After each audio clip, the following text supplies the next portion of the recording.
Ayan guys, ongoing pa ang unloading ng barko. Puntahan ko muna ang mga for delivery na container van kay maaga pa marami na nag-follow up na mga suki.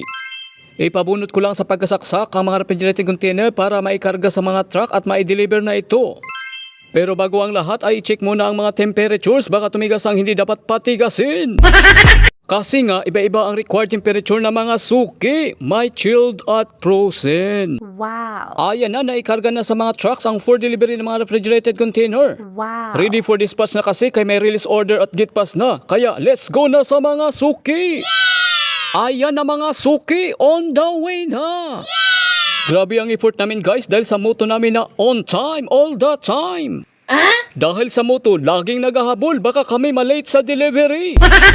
Pero almost naman ay on time all the time ang aming delivery. Ika nga, nobody's perfect. Thank you for watching.